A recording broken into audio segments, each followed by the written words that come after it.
Hello, everyone. I'm working from home tonight because I realized that I left my credit card at home and I needed to get gas and I also needed to eat, so I didn't end up on campus. I've met with a few students today and realized that we're having a lot of audio issues. It might have to do with how far away I am from my internet stuff in the garage, but I can't really be by it because of my 2-year-old. This is the safest place. I'm hiding out in my office. So I am going to make do with what I can. I'm going to record this in advance just in case we have connectivity issues when the class starts. I also have a recording of how to do the general equations that were assigned for homework this week. And I'll give this a short intro to lighting design and the lighting matrix in this video. And then after this video finishes, if we're not able to meet tonight, you will be able to watch the other video that's already under the module and available to you. All right, so we're working with chapter 17 in our book, Lighting Systems. And it's going to give you a brief history of lighting, and then it's going to go into talk about lighting calculation methods. So pretty much the idea is that they're going to tell you engineers are majority responsible for all of our lighting calculations. I have done lots of work with professionals in charge of lighting calculations for a local law firm. So when I was designing a chandelier one time with an artist in New York to have it shipped here, I needed to know they were putting LED strip lighting as decorative lighting in the walls, and they wanted to know how bright the chandelier needed to be to illuminate the staircase for safety purposes, but also take into account some of that more decorative side lighting and then some of the day lighting that was coming in from the atrium. So my real job was to create the 3D model that would give them a good idea of how high the walls were, how large the platform was. They don't necessarily need to even be in the space to measure those things. The professionals can take my 3D model and plug it into other 3D programs that run diagnostics and kind of type scenarios on how the lighting would be built. So we unfortunately at Ivy Tech don't have those softwares available to us or the professionals, so we're just going to make do. We're going to learn a lot about lighting and how to generally specify it if we don't have a professional, but usually the onus falls on somebody who is very familiar with that field, and we just do the selections. So that being said, there's a large header on page 315 in your book called Lighting Design Process, and it says, the designer of the lighting for a project begins by considering integration of daylight with electric light and the energy use relationships between electric light and daylighting and heating and cooling. The interior designer should be involved in the coordination of interior layout of the space with the lighting design. Decisions are made regarding the sources, characteristics, and equipment requirements for electric lighting. The visual requirements for specific tasks and occupants are assessed. 3 basic types of lighting are employed to achieve these effects. Focal and task lighting focuses our attention and helps us identify what is important. And then ambient lighting uses the glow of our diffuse indirect lighting to illuminate a space.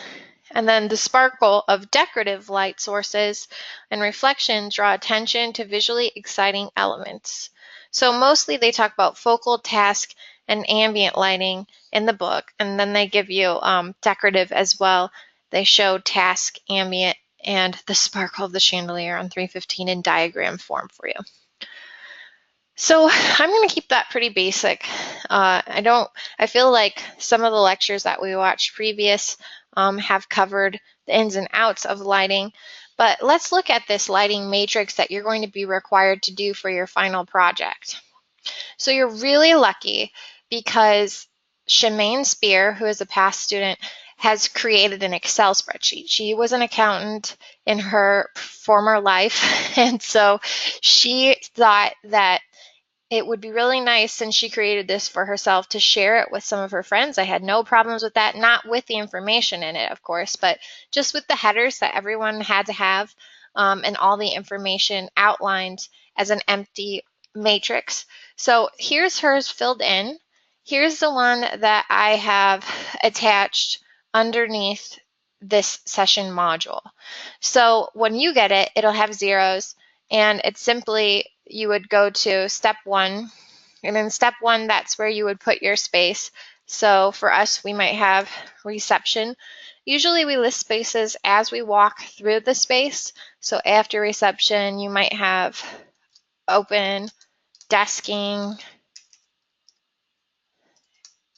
and then after that, we might put down our conference room.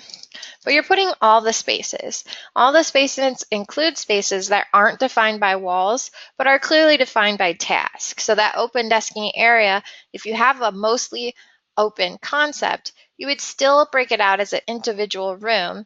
It would have its own lighting needs. So private rooms with walls and open spaces are all listed. So we could continue listing the spaces, and it'll be different based on your company needs that you've defined for your project. Over here, we have design concept and environment ambience. So let's look at her filled out chart. So that is really, if you were going to give it a tagline and sell how you want that space to feel, that's what you're doing here. So welcoming and bright for the front atrium. That's kind of her reception area before her waiting room. And then she says waiting room itself, also welcoming and bright. They were shared space in the old project. It's the project 3D and Revit, the big one. Director's office, crisp, clean, and professional. So really, she's getting an inspirational concepting out at step 1 to help her define how she's going to make her lighting selections. So quality of light, daylight mixed with overhead lighting. That's just saying we have a variety we're going to list out as individual, but what's the quality of the overall lighting in that space? So in the waiting room, we have 3 south-facing windows and overhead lights. How are we getting that mixture of daylighting with our energy-efficient electrical lighting?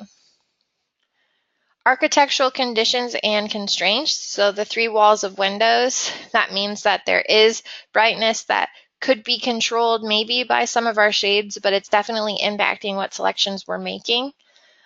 We have fixed windows, so anything architecturally that you think is going to affect your choices, that's what we're doing under constraints. So in storage, it's just a box, a hole in the room just for drywall walls, so she put none. And the same for the bathroom. It's pretty much she's controlling all the lighting. There's nothing architecturally, no sunroofs, side lights, or windows that are affecting her space. Focal. So now we're getting into the types of lighting systems in the design process that are listed on 315. So what is her focal? The main emphasis of the space. It focuses our attention and helps us identify what's important. So she's saying in the front atrium, it's in fact the window views that are more important than the general lighting for the space. It's not really focused on task. And then she's saying for task lighting, there might need to be some at the entrance because you could be doing paperwork. For day lighting, she's saying we have a wall of windows.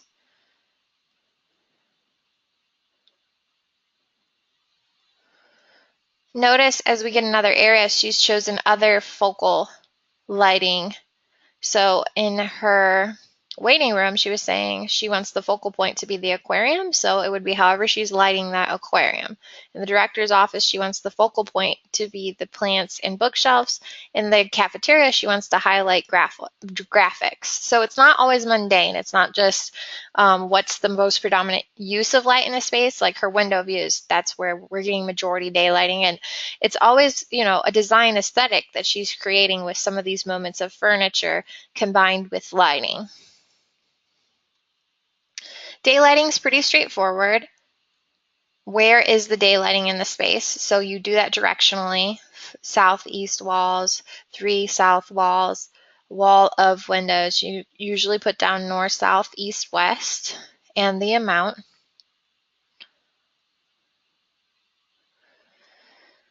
And then for task, so I threw you off a little bit. I was thinking we were getting into what we're choosing, but we're not there yet. So we're really saying what task is going on in that place. This is the entrance. So the focal point of the lighting is this. What's happening in the spaces is the entrance. If we scroll over, so you can see what other spaces are. Our waiting room. You're waiting for the director. In our director's office, you're doing office work. In the cafeteria, you're eating. So what tasks are taking place that you have to account for? Decorative. This is all those little special moments, right? Like our sparkle of our chandelier that are going to add interest. Not as important as focal lighting. These are just extra elements. So wall sconces, the light for the aquarium might be decorative, just like the blue light behind it. And then we might have some more clear focal lighting that's kind of down lighting in a can form. Desk lights. Overhead sensor. So she's starting to get into some of her systems.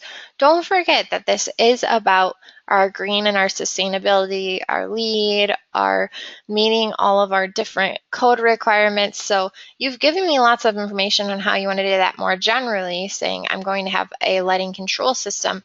So if you're going to have a lighting control system, we're going to start seeing that in this chart.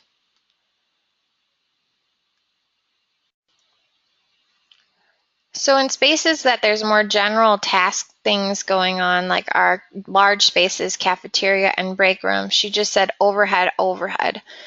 Their space was originally very big. It was that 3-story Revit building. So now we might have a moment in our cafeteria or our dining space to have both just general overhead and a decorative light. So in here, she's chosen to say, what's the focal point of the space? What's the task that's going on in the space?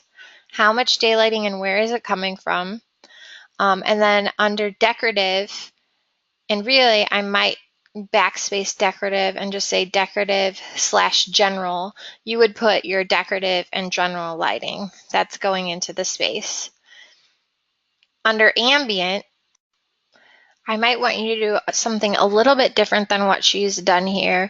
We've done this in past, but I feel like the jargon is fairly confusing when we talk about movement.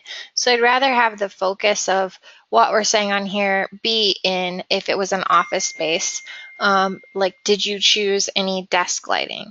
So more like freestanding desk lighting, if you were to illuminate signage on a hall. So in our book, it does a very basic definition. It says ambient lighting uses the glow of diffuse and indirect lighting to illuminate the space. So we can think about it's more like mood lighting, right? Things that aren't focal points, they're not decorative enough. They could still be decorative in their own right, but they're just a little bit extra, adding to the general mood and diffuse lighting of the space. So that could be in signage, it could be lighting a walkway very in a diffuse way. It could be desktop or freestanding. So that's what I'd want in that column. So then we're putting our preferred light sources, and this is where we're getting into the nitty-gritty of the project. Focal LED, she says, ambient LED, diffuse downward LED. You don't only have to use LED for it to be sustainable. If you really think you have to, then let me know. I mean, I'll be looking at your specifications for 3 of your main light fixtures, and we can talk about that. The equations are easier to do when it's not LED, and we can also talk about that before you watch the next video. Possible luminaire types, LED recessed troffer, pendant light. So this is where in ambient, we're saying we might do some signage, we might do some tabletop stuff. In decorative, we're going to say general lighting. We're doing maybe wall sconces, general overhead. So this is like big, broad categories. And then this is getting a little bit more specific in here. So LED troffer, pendant, flush pendant, recessed troffer. So she's deciding what types specifically in here. She knows she wants overhead and possibly decorative, but then she gets very specific. Light level required. So in our books, it'll talk about on 316 and 317 different amounts of foot candles. So under lighting codes and standards, the header, it says, as we indicated early in recent years, there have been significant changes in requirements for building lighting energy efficiency. Energy codes and standards set minimum efficiency requirements for new and renovated buildings. In addition, LEED v4 give credits for interior lighting strategy. Building codes generally establish minimum levels of lighting illumination. It's usually appropriate to keep the general illumination at less than 30 foot candles. So you'll notice in her light level required, she's only given me definitely less than 30 foot candles, and we'll see how that's easy to do when we look at our charts that we're using for our equations. Foot candles don't have to be high, especially not with LED lights. You can get pretty low even with plenty of fixtures. So she's giving me general foot candle amounts, which she could pull from her charts or have deduced from her equations. Control needs, this is talking about those systems you want to control spaces. So general switches, if you could imagine, and then down here she has occupancy sensors. So a general switch is your everyday switch in the wall that someone can control no problem. Everyone has access to it. And then she was saying her occupancy sensor, that's where spaces that might not be used consistently, it will be motion activated. So in the restroom, she's done that. And what's this one above the restroom? She did it in storage. So you could use occupancy sensors in those spaces like restrooms where you're going in and out where it's motion activated. And you could, in some parts of the building, have a main control system that turns the lights off and on after certain points in the day, but there's still a general switch that might be kind of hidden in a closet for people who are working late night shifts and they know where it is, but it's not something you're just going to flick on and off constantly as you come in and out of the space. All right. And then code requirements. She kept it really simple. I'd like to see this beefed up a little bit. We have more opportunities and time to do that this semester, and they're really simple. So if we were looking at standards of ANSI ASHRAE, or if we were looking at our building codes, if we were looking at how many foot candles and lighting codes with LEED, all of those things, can we dig a little deeper and use generalizations from our book or from some research to fill this out more? She has given me a general watts per square foot requirement that's building code, and then told me spaces that it'd be nice to have exit signage and emergency lights. So these are things that we have to have for safety purposes in our buildings. I think we could add some codes that are nice to have for the efficiency and sustainability of our projects.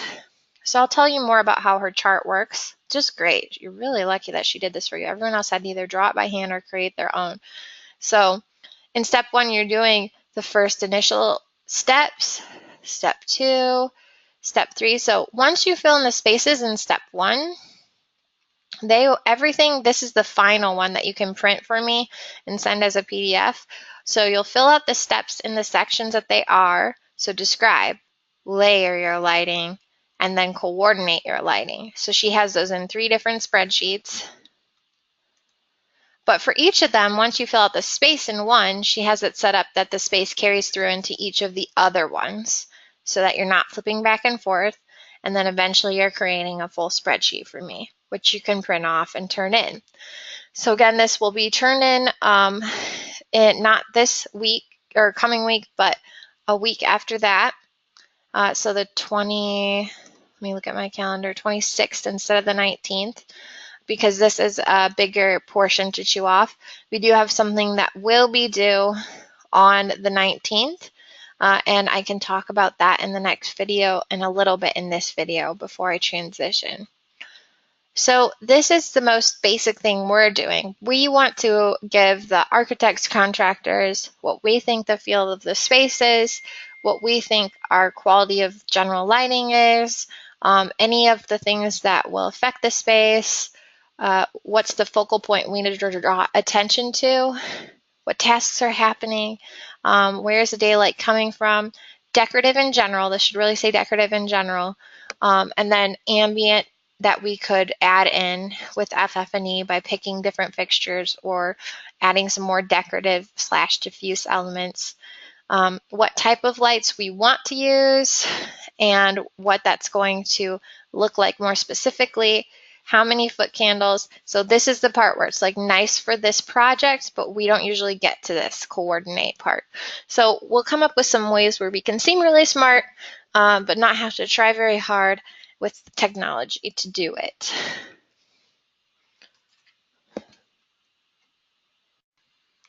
So in the recording, I had a less than useful PDF that I had given the students last year because it was backwards and upside down in places, so they had to constantly rotate it.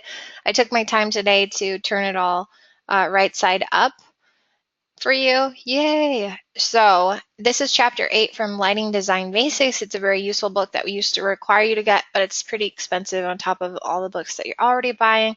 So now we just take out the section that we use for the class. It has all the equations and examples that will be covered in the video, and then extra information on lighting for you to use. So I will cover in the video, and here it just talks about here's how we could predict the lighting without using general equations and all the fancy technical opportunities. I will cover the watts per square foot method and walk through a number of problems using that and talk about how it would be applied to your homework in the other video. I will not cover all of the equations, although once you've done one of them, they're all just one step more or way easier, okay? So this continues on, has some diagrams and examples. Those diagrams go with the last problem. There's also the very simple lumen method, and you're always given what you need. Or we have very simple point method. So all of these are viable, and you'll see how they apply to your homework. You want to read this full chapter for homework when you're doing it. It's available now under the session. So if I come into session 8, there'll be a quiz on electrical. You'll have your assignment on the equations, and then you will have your master lighting matrix and 3 major spacing equations for your final project, which was the matrix I just showed you, and we can talk about the equations. So you're doing the matrix, and then you'll eventually do equations for your own spaces in your application unit / the core that we're working on in this class. But before that, you should do your general assignment on electrical and lighting equations. I've included a PDF.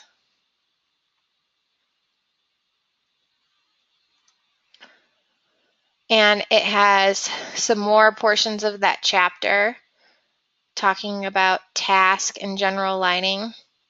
And then it has rough calculations for architects and designers, the watts per square foot method.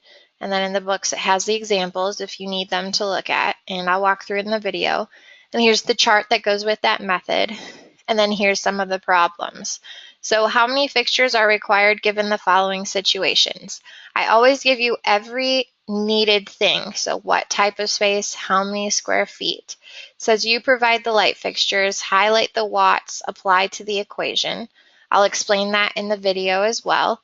So in the book, they say you have 2 fixtures that are 32, blah, blah, blah, and they are LED, and they're this size.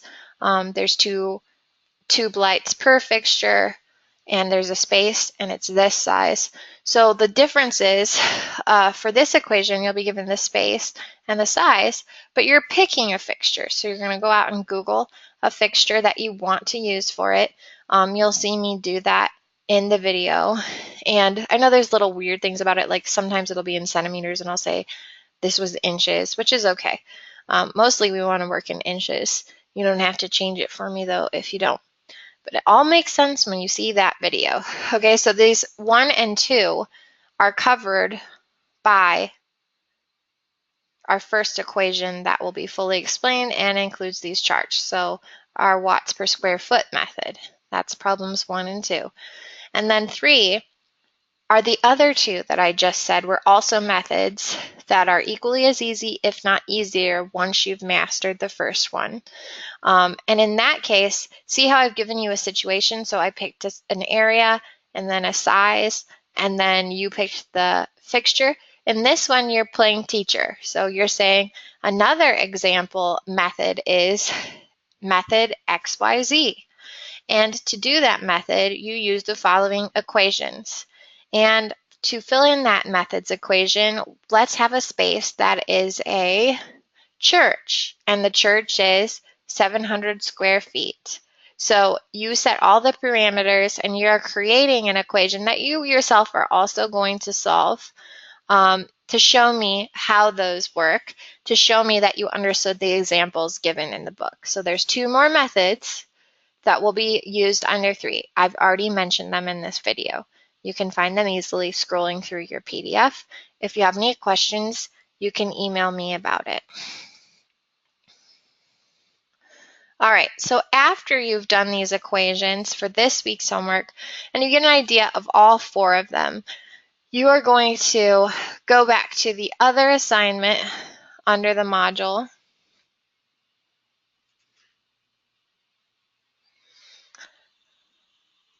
And we are in week 8, so it's module 8.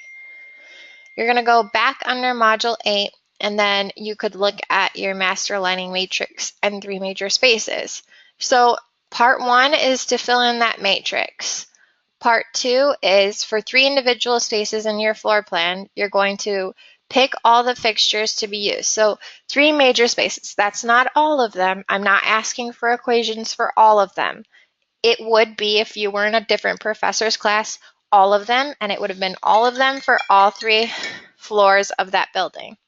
Okay, so this is not asking a lot. I know it seems that way, but it used to be matrix and all equations. So what you want to do is pick 3 spaces, maybe the open office, maybe a conference room. Maybe it's easier to do little spaces, so you pick 2 private offices and a conference room. And then you only have 2 ceiling troughers per space, okay? So smarter, not harder. It only is as hard as you make it. If you want to have multiple fixtures, also harder. It's only as hard as you make it. So you're picking the fixtures, pick them off of efficiency and aesthetics second, using the equations given to calculate how many of those fixtures you will need per space. So you can pick your equation method and then tell me how many fixtures will be used in your office or your conference room. And then you need to turn in your equations in Excel or Word, and the math needs to be shown for the equations, and you need to tell me which method was used and include a full spec sheet on your lighting. So a spec sheet is that sheet that when you click on see specifications when you're on Y lighting or Wayfair, and then it tells me the width, the height, the overall dimensions of it, how many watts, how many lumens, who's the manufacturer. You will give me a printed off sheet with all of that information and include that, okay? So this is the major thing that we're working on this week, as well as the video that you're about to watch.